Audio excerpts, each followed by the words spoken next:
Hi, it's Llarold, and today I'm making a video about how to tank Galakrond's fall. Before we get started, we've recently created another YouTube channel about Path of Exile, a game I really love. It's called Path of Evening, and you should check it out if you're interested. You should also play Path of Exile, it's a really good game. Okay, on to Galakrond's fall. I like this dungeon a lot, I think it's really good. If Blizzard decides to go with the boring approach for Season 4 and they just bring back the 8 original Dragonflight dungeons alongside Galakrond's Fall and Murason's Rise, I think this will probably be my favorite dungeon of that entire season. There are a couple of reasons I like this dungeon. First off, it has good bosses. I like every single one of the bosses in this place, but the final boss is particularly good just in terms of being an interesting design. It kind of feels a bit like a raid fight. It has unique mechanics and, you know, I would say sort of a cross between a Mythic Plus and a raid boss, which is cool, good change of pace.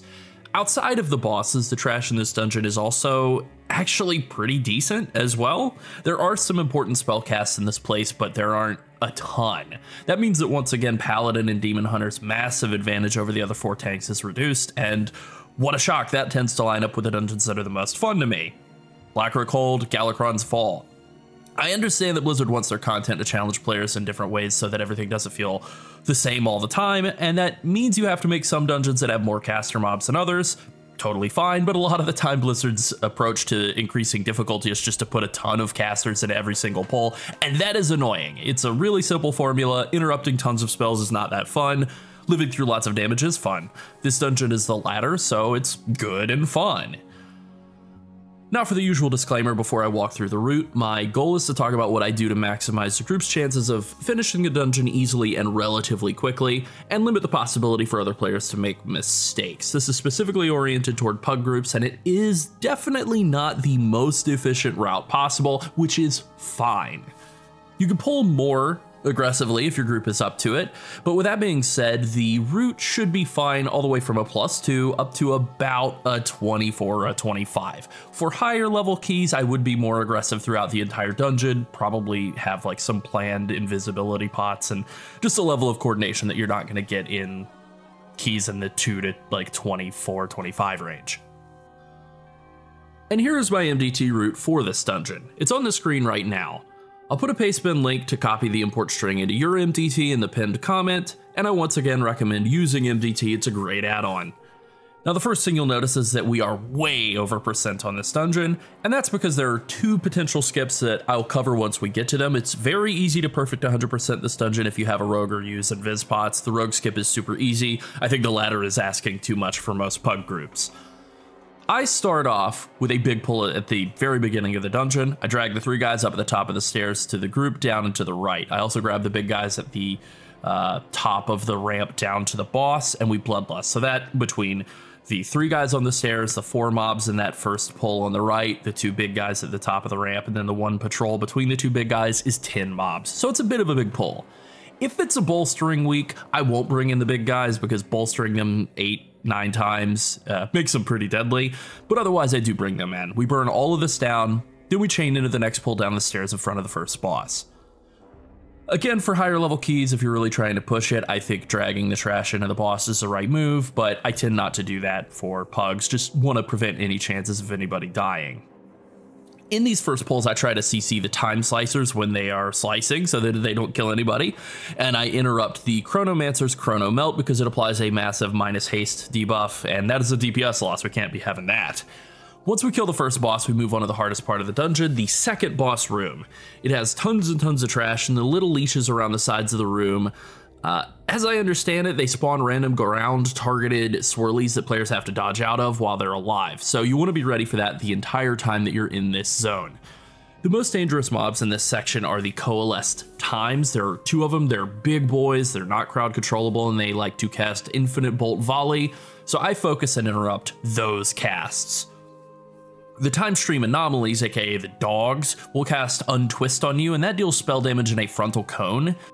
So you want to make sure that those dogs are not pointed toward anyone else in the party. I like to stand with my back to the center of the room. There's a big pool of sand there that nobody should be standing in. So that gives the rest of the party the largest amount of space possible, basically the entire rest of the room, to maneuver around the swirlies and the untwists. The dogs also cast Bloom, which is a damage over time effect that deals a lot of damage, so be prepared to use defensive cooldowns to mitigate those casts. They are the most dangerous guys in this area to the tank. The coalesce times are more dangerous to the rest of the group. Some people like to leave a bunch of the leeches around the sides of the room, and that makes sense for percentage, especially if you're not going to be skipping with a rogue, but I don't like to for 3 reasons. 1, they're easy to kill. 2, leaving them up can make the random swirlies continue spawning throughout the boss fight. I don't know if that's a bug or that's intended. I just prefer not to bother leaving them up in the first place to find out.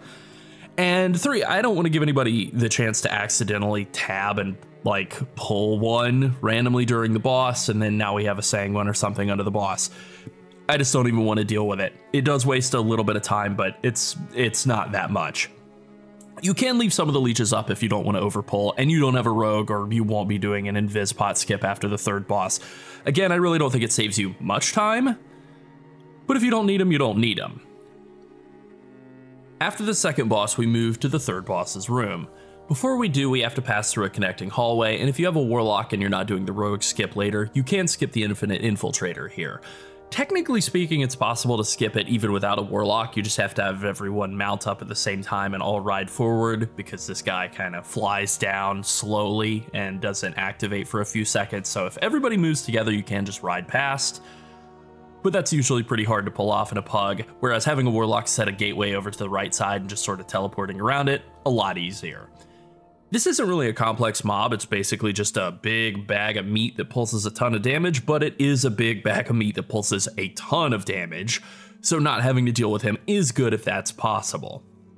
The dragons in the 3rd boss's room, the like undead dragons, pulse damage to the group. They're not linked to each other, so you can pull them one at a time, and you don't have to kill both dragons in the first pull at all. You can just skip one if you don't need the percent, but you can just pull one and then give the group enough room to get around the other. I would say my biggest warning here is that someone may just run into that dragon that you're trying to leave up, and pulling it that way is a lot worse than just intentionally pulling a dragon you don't need, but that everyone is ready to handle. The 2nd dragon pull is mandatory to activate the boss, so be sure to kill both of them. Again, if your healer is struggling, you don't have to pull both at once, but if they can handle it, the pulls will go basically twice as fast. Bear Druids and Prop Hallies really excel in this particular area because of the amount of healing they provide to the group. There's not really a big mechanic check here. These 2 dragons in these pulls will turn and do like a blight spew on the ground that's just a swirly you have to step out of. If you get hit by it, it's a big stun, does a lot of damage. But other than that, there's really not much going on mechanically. It's just, can your healer keep up with the amount of damage that they're pulsing? And that's pretty much a yes or no. So having some healing from the tank really goes a long way there. Once you've killed the 3rd boss, you have 3 very simple 5 mob pulls. If you have a rogue and you've pulled all the trash in the MDT thus far, you should be at exactly 100%. So at this point, you could just mount up and shroud past all of these trash packs. You want to hug the left wall, just slide on through, and everything should be fine. There is more than enough time to get by all of these guys in a single shroud. I've done it even in groups in like +11, so it's very doable, very simple. Just hug the left side wall and move through quickly. If you don't have a rogue or the skip fails for any reason, the mobs in these pulls aren't really very dangerous or complex. I honestly would just do them in all routes because they are relatively simple packs, but this is the route that has the cleanest 100%, and shrouding at the start and then back pulling or dragging one pull into the first boss is a lot more complicated for pugs. In any case, the stone guys in these pulls cast Stone Bolt, and that's pretty much it for casters. You can just cleave these packs down. Be sure to CC the time slicers when they try to stab your party, and that's pretty much it. Clear your way to the final boss, kill him, that's the dungeon. Good dungeon. Now let's cover the best Bloodlust points. I prefer to use Bloodlust on the first pull, and I chain into the next pull as quickly as possible once that opening pull is dead. I also want to lust the 2nd or 3rd boss if it's available, because they're both pretty stressful on the healer. Realistically, you won't get lust on both of them unless you're doing a really high level key or something really bad is happening. And that's okay. If lust isn't up for the 2nd boss and it's fortified weak, I kind of just like lusting one of the Risen Dragon double pulls in the 3rd boss's room. That means it will probably be back up for Iridikron, and that's good. If it's a tyrannical week and it's up for the 2nd boss, use it there. If it's a tyrannical week and it's up for the 3rd boss, use it there. Once again, timing your lusts is something you kind of need to feel out on the fly when playing with pugs. You might want to lust the first pull, the second boss, and the final boss. I think that's pretty normal. Maybe it's the first pull, Blighted Dragon's the final boss. Maybe it's just first pull and third boss if you're really zooming. All good. Now let's talk about bosses, and we'll start with Chronikar. Chronikar only has 3 skills. Sand Stomp causes all party members to spawn a sand pool. The way you deal with this is simple. You drop them along the side walls of the arena. So I try to pull the boss to the side wall right at the start of the pull, but then also just again before each cast, so that melee DPS won't lose uptime. Aeon Shatter is a 2-part leap slam. The boss chooses a random location on the ground to jump to first, and then a random player that they will jump to second. And then by moving around, they're able to control where the boss jumps to second. The leap slams spawn 2 different after effects, a circle on the ground that someone has to soak that's pretty near the center of the original circle, and a ring of balls that deal damage and knock back. You don't want to be in the initial hit, but you do want to soak the follow-up circle, and you don't want to get hit by the knockback balls. To deal with all of this, I wait right outside the initial circle, then run in after she lands, sliding between the knockback balls. I stay in the soak circle until it hits, then I run to the next stomp and I do that a second time and no one dies. Now a lot of the time melee DPS will try to help you with those soak circles. They don't have to. They can. There's not any penalty for other people helping soak other than that they take a little bit of damage, but the amount of damage that you take from soaking the circle is very small compared to the amount of damage that the whole group takes for everyone missing it. So whatever it takes to make sure that they all get soaked is really all you gotta focus on. Chronikar's third mechanic is Chrono Shear. It does a big knockback and a ton of damage. It also applies a huge healing debuff and a 200% damage taken increase that cannot be dispelled until the healing debuff is removed. I save defensive cooldowns and healing spells for this ability. I want to use defensives before the initial hit to mitigate it, and then also the follow-up auto attacks, which are the real danger here. And I use healing cooldowns like Vampiric Blood or Frenzied Regeneration or Renewal to quickly get rid of the healing absorb. Health Potion, Health Stone even are good for that as well. Your healer should dispel you quickly, but if they don't, for whatever reason, keep rolling defensive cooldowns to stay alive. This fight can be really dangerous on afflicted weeks because of the overlap of that affix with this mechanic. Also, once again, we said this a lot in a lot of other videos, but dwarves are the strongest tank race because they can just dispel that debuff themselves once they've cleared the healing debuff. Okay, so this boss is pretty simple. I do start by pulling her toward the wall because Sand Stomp is the first spell she casts, and we want to drop the sand pools along the walls. You're kind of always bouncing between one mechanic and the next. You know, as soon as you've dealt with sand pools, now you want to get ready for Aeon Shatter. As soon as you've dealt with Aeon Shatter, you want to get ready for sand pools. Then you want to get ready for Chrono Shear. Then you want to get ready for sand pools again. So you're always preparing to drop the sand pools right next to, or even just on top of the existing sand pools. That's sort of a tank privilege that especially is true on fortified weeks, but even on tyrannical weeks, as the tank, you often can just sort of at the last second run into an existing sand pool, redrop the new sand pool there, and save the group a bit of extra space in the rest of the room. Chrono Shear can be very dangerous, but it has around a 45-second cooldown, so this fight really doesn't put you under constant pressure. It's just big bursts. That's really what it's about, managing those occasional bursts of damage, and they're spread out far enough that you have plenty of time to get prepared for them. The Aeon Shatter soaks are a much bigger danger to the group, especially when party members will run the leap that's targeted on a player to the opposite side of the room. You may not be able to soak both of them if you're playing a slow class like Death Knight or Paladin, and they're too far apart, so ping the hell out of the soak spot if that's the case. One of the soaks getting missed will usually kill people, or maybe even wipe the whole group if it's a high-level tyrannical key, so that is the main danger in this fight. Manifested Timeways is the second boss. It's kind of a hilarious boss for tanks. It basically has no tank mechanics at all, so worst case scenario, you can solo this boss if your group dies. It's pretty boring though. It can be annoying on afflicted weeks since there is a dispel component to this fight, and that affix can interfere with it, but for the most part, the mechanics in this fight are just personal responsibility, dodges, and magic dispelled, so it's a healer fight. I didn't put this in my notes, but I would say storming is also a really frustrating mechanic on this week because you can get knocked back into some pretty deadly mechanics on this fight. Kind of a little annoying on the previous boss as well, since you might be knocked back while you're trying to soak. I haven't ever actually run into that, but I could imagine it being a possibility that would be very frustrating. Manifested Timeways has 3 skills. First off, it's cones. The boss has 2 pairs of cones that swirl around it throughout the fight. The slow cone grants 20% damage reduction, the fast cone grants 30% movement speed. They both deal damage over time. You generally want to remain in the slow cone throughout the fight since damage reduction's pretty good and move speed is not really that important in this fight. Fragments of Time is the boss's main mechanic. It swirls orbs in a corkscrew around it, and the way that you deal with them as a tank is just to move right. If the orbs hit you, they will deal damage and apply a stacking dot, which absolutely trucks. It's like a death sentence, but it's a pretty simple mechanic to deal with. Move right, that's it. Chronofaded is the dispel mechanic, the healer mechanic. When it expires or is dispelled, it does a blast of group-wide damage. If it's dispelled or expires in a fast cone, this happens very quickly. It's just a quick pop. All good. If it's dispelled or expired in a slow cone, it unleashes a very slow wave of damage that you want to move through very quickly. If you can teleport through it, Void Elf or Monk, that would be ideal. It deals a lot of damage every half second that you're inside of it. So if a slow cone dispel happens, you can use those movement skills like Transcendence, I guess a Void Elf, Void Shift thing, Heroic Leap, that sort of thing to either teleport through it or very quickly pass through it and limit your damage taken.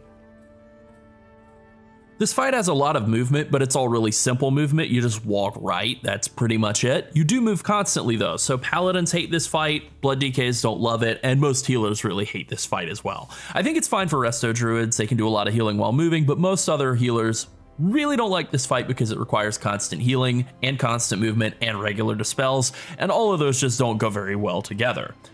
Anyways, as the tank, this boss is kind of just a big dumb training dummy with forced right side movement, so circle around this stupid time elemental until it's dead. The end. Next is Blight of Galakrond, and this is a very fun tank fight. It has 3 phases and a very dangerous tank mechanic across all 3 of them.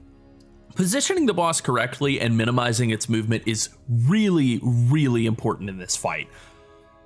The first phase lasts until the boss hits 80%, the second phase lasts until the boss hits 50%, and the third phase ends when the boss dies, obviously. I know I said it about Iridikron, the final boss of this dungeon, but I think this fight feels very much like a raid fight as well, and I really like the way that it is implemented. The boss has 3 main mechanics throughout every phase. The first mechanic is Blight Seep. The boss leaves blight pools wherever it moves, and that's why you want to try and move it as little as you possibly can. They just deal damage, but it is a lot of damage, and moving the boss around a lot will deny a ton of area to other players, so you mostly want to keep it stationary throughout the first 2 phases. Corrosion and Blight Reclamation are a 2-part mechanic where the boss applies a debuff to a random player. First, it does like a rain of chaos from the sky. You want to make sure you don't get hit by any of those swirlies because they do a lot of damage, and apply a long stun. At the same time, the boss applies a debuff to a random player that deals damage over time, and when it expires, it mind controls that player for 6 seconds. It can be transferred to other players by touching them, which deals a big upfront chunk of damage, not that much though, it's not a ton, but you just don't want to juggle the debuff back and forth constantly either. More importantly, it resets the timer. Blight Reclamation is a frontal cone that the boss casts on the tank. It removes corrosion from any enemy it hits, so naturally you want to put that corrosion onto the tank. The frontal cone is a frontal cone, so you don't want to hit anyone else with it either. It hits quite hard. So this ability, along with the dot from corrosion, mean you want to juggle corrosion onto the tank pretty much as soon as it goes out. You do want to deal with the rain first, but once that's finished falling and hitting the ground, you want to apply corrosion onto the tank. That means you move toward the person who has it, and more, it means they move to you, since you don't want to be dragging the boss around. Then you want to swivel back so that you're not pointing the boss at anybody. Depending on the timing of Blight Reclamation, you may have to juggle the debuff onto other players and then quickly take it back so that it doesn't expire on you. This isn't really an issue in the first phase. He casts Blight Reclamation very often in phase 1. In the second phase, it's somewhat often, and then in the final phase, it's very infrequently. The cooldown gets really, really long in the third phase, so you will have to juggle corrosion back and forth quite a bit in that third phase, and maybe just once per Blight Reclamation cycle in the second phase. The main thing here is you really don't want to get mind controlled because that's almost certainly going to cause a wipe. So that's the main cadence for the fight. Keep the boss stationary as much as you can, get the debuff from other players, juggle it as needed to reset the timer, and consume it with the Blight Reclamation Cone that you also don't consume anybody else with. In Phase 2, Galakrond transfers his Blight into a dragon that casts Necrotic Winds. It's a simple mechanic. It applies a small pushback and quite a good bit of pulsing damage, and it shoots out waves that you need to dodge. I like to pull the boss away from the wall about 15 or 20 yards or so that there is some more room for the group to dodge. Otherwise, it's really not a very complicated mechanic. It just is kind of a healing check. The boss will continue with the Phase 1 ability rotation, but he'll also cast Necrotic Winds a couple of times, and the cooldown on Blight Reclamation will be quite a bit longer. In Phase 3, Galakrond transfers his Blight into 2 dragons at once, but you only have to tank one of them, Llarold, the dragon on the right side of the room. You want to pick it up and drag it to the other dragon, Dazhak. Dazhak doesn't have a threat table, and it alternates between randomly blasting party members and casting a big frontal cone you should sidestep. It also just moves around kind of at random, so you will want to drag Llarold over to Dazhak each time it moves so that you can continue cleaving. Llarold continues all of the Phase 1 abilities. It also adds Necrofrost, which is just an attackable root effect that it applies to other players. You can remove that with skills like Tiger's Lust and Blessing of Freedom, which is really nice. The main interaction there is just that because they can root people and then cast a breath where they're standing, if that doesn't get dealt with one way or another, either just by killing that root very quickly or by dispelling it off of them with a Blessing of Freedom type of effect, they can just get breathed down very quickly. The main difficulty of the final phase of the fight is just managing the corrosion and blight reclamation effectively. The damage can get pretty tough in this section of the fight for the group, but the boss doesn't really hit all that hard on the tank outside of the blight reclamation cones, so be sure to have cooldowns available for those and do everything you can other than that to just help the group stay alive. Iridikron is the final boss in Galakrond's Fall and my personal favorite. He's a very structured, scripted fight with multiple shields that have to be broken. I was disappointed when this guy was first revealed to be a dungeon boss. I was really excited to fight him as a raid boss, but I think they did him justice here. He does feel like a proper raid style boss, with a lot of mechanics that you need to be prepared to deal with in a coordinated fashion and kind of in a structured one after another style. Also, the encounter features Chromie fighting alongside you in one of the rare situations in which an NPC taking a major role in a fight is actually cool and good. Everyone loves Chromie, she's the best, and she does a really good job of helping the party in this fight. Iridikron has 6 main abilities and he consistently rotates through them during the encounter. Okay, first and simplest, just a damage taken debuff on the tank. Every time he auto-attacks you, he applies a 20% physical damage taken debuff, and it stacks. But it only lasts 3 seconds, so he usually won't get more than 1 to 3 stacks on you at a time. This can add a lot of damage at higher tyrannical key levels, but in normal keys, it's usually no big deal. This first actual mechanic of the boss is Extinction Blast. The boss targets a random player and casts a lethal rock shard at them, which puts a huge circle around them. It's really important that everybody else get out of the circle. What they need to do is run to Chromie, who puts up a big AoE shield, and everyone else is just out and safe. Once that goes off, the healer needs to top that target up and get ready to heal Chromie, because Iridikron will immediately do his main soak mechanic of the fight, Stonecracker Barrage. It's a whole party soak, the rest of the group should stack on Chromie, but as the tank, you need to soak the rock circles between Iridikron and Chromie. He will blast you 3 times and each hit knocks you back. So you need to move forward after each hit unless you're on a DK, you can just use Death's Advance to immune that knockback. This is the main tank burst of the fight, so you need to use defensive cooldowns to mitigate this. As long as you perform this soak correctly and the healer keeps Chromie alive, she will give the group a 50% haste buff for the next 25 seconds. About 10 seconds after Stonecracker Barrage, the boss will cast Earth Surge. He puts a huge shield on himself and starts spawning rock lines that you have to sidestep. These rock lines deal tons of damage if they hit you, so be sure to sidestep them. Moving all the way back to max melee range will help out a lot with this. It becomes a lot easier to dodge. It's okay to step into one of the existing earthquake patches that is left behind. They deal damage, but not nearly as much as the initial rock line hits themselves. If you're far back enough, there is a safe space between each line set where you can step without having to go into an old line, but that's right at the edge of max melee range, and above all, you want to keep DPSing through that shield because he's going to keep casting Earth Surge until the shield breaks. 10 seconds after the shield breaks, the boss casts Pulverizing Exhalation, which is a huge frontal cone breath that deals millions of damage. It will also blast the area directly underneath him. The boss also highlights 2 players who will have small circles around them and need to spread out from the rest of the group. They will spawn 2 of the Stonebolt adds from the last trash packs right before the boss, once that cast finishes. So what you want to do here is just dodge the breath, don't stand under the boss, and try to move to the same side as the Stonebolt add so you can quickly pick them up. It's best if the whole group moves in the same direction. It's a good idea to ping in the direction that you want everyone to move slightly before the Pulverizing Exhalation breath comes out so that people will instinctively run that direction. Easier for everybody to heal, easier to pick up the adds. Pick up the adds, CC them, interrupt them, cleave them down quickly, and keep DPSing the boss. At this point, the boss's abilities cycle back through again. He'll use Extinction Blast, the target puts it on Chromie, uses Stonecracker Barrage on Chromie, everyone soaks it, he casts Earth Surge, you break the shield, he casts Pulverizing Exhalation, you dodge and deal with the adds, repeat, repeat, repeat. This continues until the boss hits 90% health. Once he hits 90% health, he will cast Cataclysmic Obliteration, which gives you 30 seconds to finish the fight or you will die. He also pulses a bunch of nature damage during this cast, but otherwise he doesn't have any mechanics. Chromie spawns a circle that everyone needs to stand in during this section of the fight. It grants 100% increased damage, 100% haste, 100% cooldown rate, and 100% resource generation. The increased haste makes bloodlusting during this part heavily diminished. I am confident that for some groups, the 30-second burn window here is still very tight without bloodlust, and I guess you can use it there, but I really prefer to use it on the pull just to end this fight faster, since another 30% haste when you already have 100% is pretty heavily diminished. As the tank, your main goal in this section is just to burn the boss as hard as you can.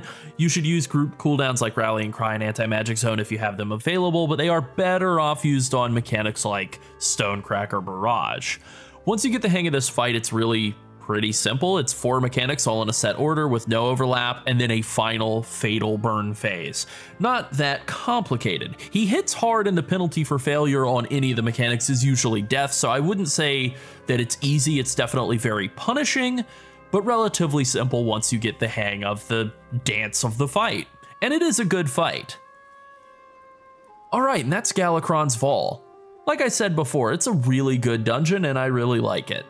Alright, that's it. Thanks for watching. Bye.